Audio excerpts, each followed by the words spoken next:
welcome to the Painted Brush & Co.'s online workshop. I'm so excited to have you here. My name's Elise. I'm the owner and the artist behind the Painted Brush & Co. and I'll be your host for this entire workshop. I wanted to do this first video today to introduce myself, let you know my background, to introduce our beautiful piece, and also give you a really quick rundown on what to expect in this workshop. Now, I want to start this by saying there is absolutely no obligation to watch every single minute of every single video. I'm going to make sure that as these videos are uploaded, they have keywords in the description so that you can search within the group and find the content that you want and that you need. So you don't need to watch absolutely everything. This workshop, although designed for beginners, it is very much a start to finish process. It can also be used by those of you who do have some experience doing furniture. I know there's a few of you who have done workshops with me in the past as well. So you don't have to watch every bit of content, but if you do, thank you. If you don't, that's absolutely fine. You don't have to comment. You don't have to interact with the page in any way. You can very much be a silent member. Of course, we do welcome your comments. Any questions you have, please do not hesitate to ask. I am very much an open book, which you will discover as we go. Thank you for joining us. Let's get started. I started the Painted Brush & Co. about 8 years ago now, but I've been over 15 years. I actually started in high school. It was never the plan. I was actually going to be a primary school teacher, special education. So I am self-taught for the most part. So I started in high school. I did wood tech every year of high school, absolutely loved it. And that's where I learnt about the design and the function of furniture, basic repairs, how joins are made, that sort of thing. Very basic knowledge, but I feel like it was a very important basis for what I do today. And then from there, I started just doing a few pieces here and there. And back when I started, it was random pieces in my mum and dad's house that they very graciously let me paint, because I would always ask to paint something. I love painting. I couldn't paint a picture, but there was just something about painting a piece of furniture or decor. And I started just by using house paint, the leftover house paint from when my mum and dad built their house. So that's how I started. And this was never on the agenda. This was not a career that I ever thought was possible. I just sort of did a few bits over the years. I went to university, did a few bits while I was at uni because I was trying to make my house nice.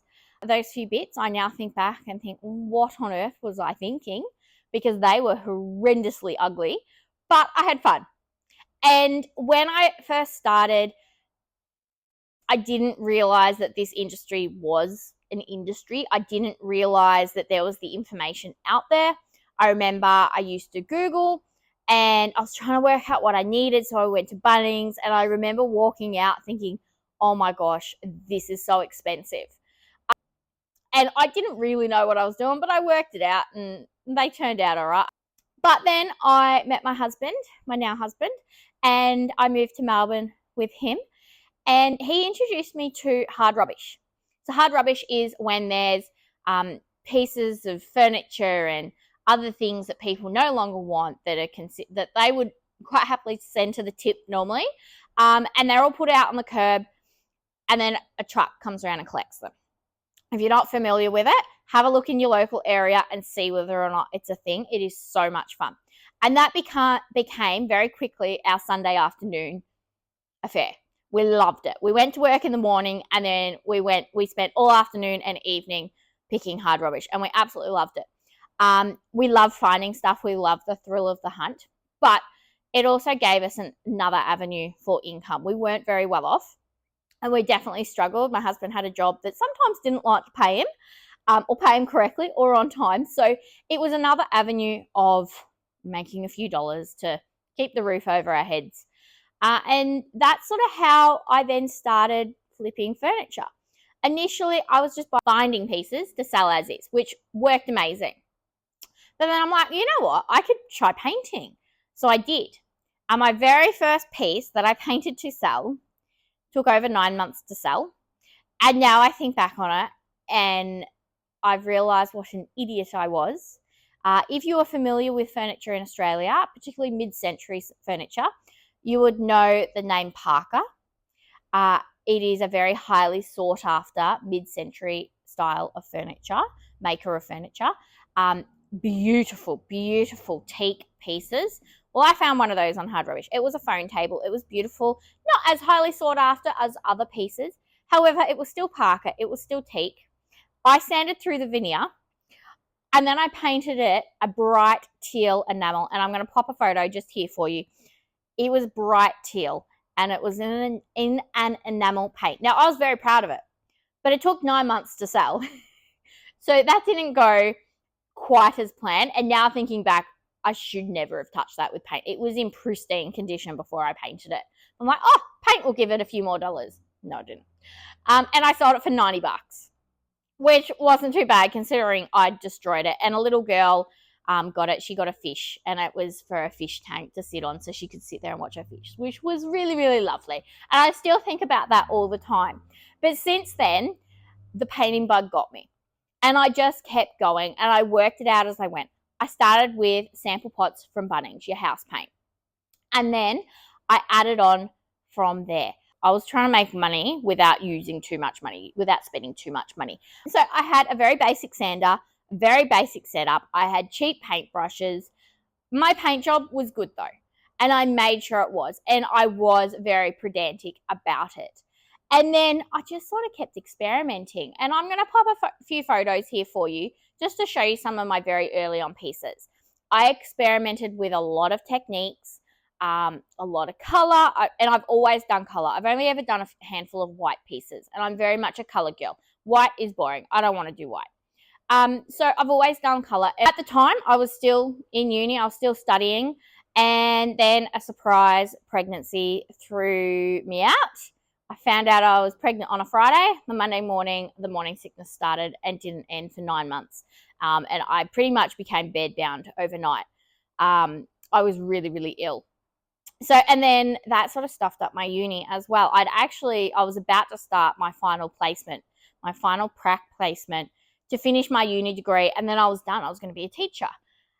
And that didn't happen because I ended up really ill. We weren't in a financial position, and I didn't want to then put my newborn baby into daycare because it was a 5-day-a-week for 10-week placement. And we couldn't afford for us to do that.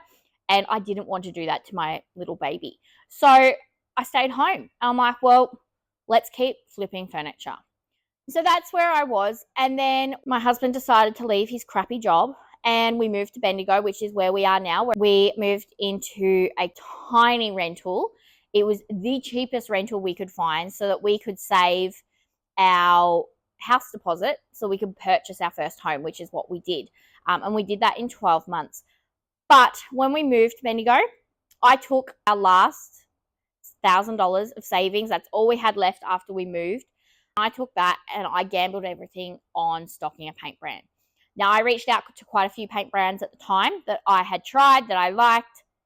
Back then, the biggest issue was if you didn't have a bricks and mortar store, they weren't interested. And I didn't have that. I had a tiny little hallway to sell out of, and I had a website that I started setting up. That's all I had. I didn't have the funds for a brick and mortar store. So I kept hunting around for a paint brand, and then a friend recommended a brand called L'Essential. L'Essential Botanics were an amazing Australian-made paint brand. I reached out to them, said, hey, I'm looking for a paint to stock, but I've never tried your paint before. What are your most popular products? I'd like to purchase them so I can try them and see, because I'm not going to stock something that I don't love. And to this day, that is where I'm at.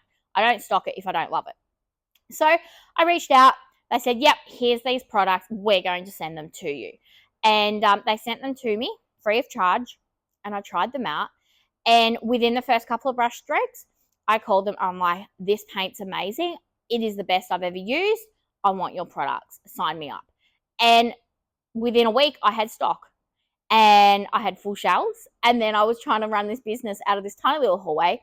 Didn't know what I was doing, but I was so determined to do it.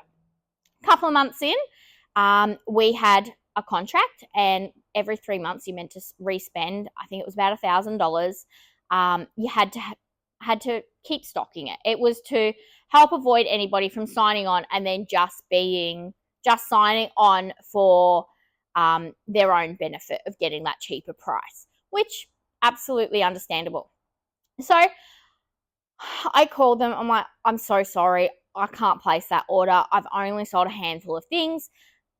I'm sorry. I'm trying everything I can to make this work and it's not working. I'm not sure what else to do. So we knuckled down and we came up with a plan, and I went with the plan and it worked. And all of a sudden I was getting orders. And within 12 months of that, I became L'Essential's biggest stockist. I became the number one stockist. I became one of the biggest stockists within the country of paints in general. Everyone knew my name. Everyone knew the Paint of Brush & Co. And we grew very, very quickly. And I'm so proud of that growth. And we very much changed the way the industry is here in Australia. So, and I did things that most brands weren't doing, that most stockists wouldn't do. I had sales, and when I had my first sale, the backlash that I received for having a sale was ridiculous.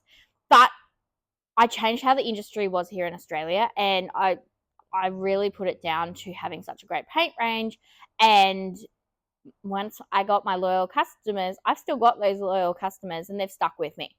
So that's how we sort of ended up. And then we brought our first home. I moved into a shed. I had a 6x3 meter space. I had a big table down the center, and we started running workshops, and I had customers coming to my home more, and I had a little studio at home, and it was amazing. I was no longer painting in a tiny little pokey kitchen and lounge room and trying to stage and do everything in one place. I had room to move. Within a couple of years, I got a little bit bored. I was sort of sick of the space. I was bored. I needed to do something else. I just had my second baby, and then COVID hit. And I think COVID sort of nail in the coffin sort of thing. I'm like, no, I'm done. I don't want to keep doing this. I need to find something else to do. I'm bored. I want to go back to uni. Well, I contacted uni to re-enter my program. I was looking at having to redo the entire degree, which I didn't want to do. At the same time, a shop in Eaglehawk popped up. I'm like, you know what? Let's do that. So I did that instead, and I opened a store. We were there for 3 years. We outgrew the space, and I'd also outgrown just general retail, got a little bit bored with it. So and it was good timing. My husband had separated from his business partner. And then these two sheds popped up. We're like, well, let's do that. So my husband started his two businesses, went out on his own, kickstarted his two businesses. I moved into this big studio, and now here we are today. So that's my story. I just wanted to give you a rundown of who I am, where I've come from, and what my background is. Made up of live videos, regular videos like this one, and then it's also going to be made up of photos and lots of regular posts as well. Lots of little updates as we go. We're going to be doing start to finish on this piece. So it is a lot of information, and it's definitely information overload. So take your time going through this. There is no obligation to watch the lives as I do them. Sometimes I just find lives are that little bit easier to do certain videos when I'm just painting and that sort of thing. But I will certainly be doing lots of videos like this where it's pre-recorded, edited, and then put up. When I do edit, I'm going to be cutting very little out. Some things I'm just going to speed up. You don't need to be watching 3 hours of me paint the same color. But lives are a great way for me to share information. I don't want you guys waiting a long time between videos either. I want this quite succinct and done within a few weeks, ideally. That's the goal. So 2 to 3 weeks of a lot of videos, a lot of content, but everything's going to stay up. Now, I will note, Facebook no longer saves live videos for any more than 30 days. So as I do each live, I will be downloading it and then re-uploading it as a regular video so that you don't lose that content. Once I've re-uploaded it, I will delete the original live just so that you still have that content. You're not going to lose it, but it's still there for you. All right, so let's have a rundown of this piece and what we're working with. We're actually going to be covering and what you're actually going to learn. Okay, So this is a 1960s, 1970s sideboard. It's absolutely beautiful. It's got a lovely curve to it. It's got some curved ends. We've got some veneer. We've got original handles. We've got a lot of damage. We've got a timber top as well. We've got some cupboards, a couple of drawers, all the fun stuff. I picked this piece because it's a really nicely sized piece. It's got a lot of surface area, which is what I'm looking for when I'm doing a workshop like this. We've also got quite a large timber top as well, so I can show you a few different techniques there as well. So we're going to be covering prep, and our first lot of videos will be all about the prep. We're going to do stripping, we're going to do straight sanding, and then we're going to do a carbide scrape and then a sander, and I'm going to explain all that to you. We're going to do some cleaning, we're going to clean some hardware. We're going to talk about how I prepare the insides of pieces. We've got a few repairs. This is a bit wobbly. Our top is coming off, so we're going to repair that. We also have some veneer repair as well. There's a couple of little patches there. Once we've done all our prep, that will be over a few videos and a few posts. Once we've done all that, then we're going to start our painting. So we're going to do our priming, and we're going to talk at length about the importance of priming, about scruff sanding, and about tan and bleed through as well. So we're going to cover all of that information that you would expect to receive in a workshop like this. And this is all my standard information that I provide in my in-person workshops as well. Once we've done that, we're going to pick our color. We have got a beautiful decoupage paper that we're going to be popping on both the doors. We're going to be doing some solid painting as well, so you'll see a bit of blending and you'll see that solid regular painting as well, which I know most of you will be doing. But we're going to do some decoupage as well. That's something that's been requested, and I think this is the perfect piece for it. So we're going to do that. We're going to do some blending in. We're going to do some painting over the decoupage. Then we're going to do our finishing. So we're going to do a video on wax finishes, oiling. We're going to do some stain. I don't know what's underneath this. I'm pretty sure it's oak. So we're probably going to put a stain on it as well. So we're going to do wax, oil. We're also going to talk about top coats as well. Sealing your decoupage, sealing your regular paint if you need to. We're going to talk about the different paint types. We're also going to talk about how we refinish the inside of pieces. I think we'll end up lining these drawers as well, the insides of cupboards, and how we refinish them, get them looking really pretty and nice. So it's a lot of information.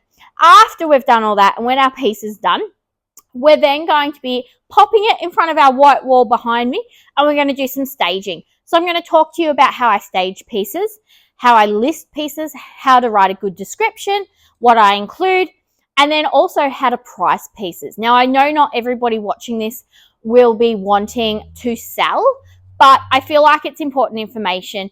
And I know that as you go, you might end up like me, where you do end up selling. Originally, I was always selling, but I know a lot of you have done your own furniture or are doing your own furniture, and then you're like, well, actually, I really enjoy that. Let's have a go at selling. So I want to include that information for you as well.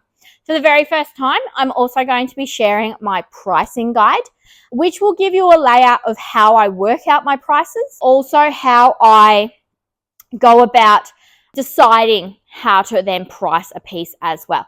Now, I'll tell you right from the word go, I already know the rough price point this piece will be at the end of it. It will be for sale as well, so keep that in mind as well. And we will talk, we might just do a very specific video just on pricing as well at the end, and we'll talk about our cost breakdown, which is always really interesting information to know as well. Now, if there is anything specifically that you would like to see in this workshop, please let me know in the comments, and I will make sure that I provide that information for you.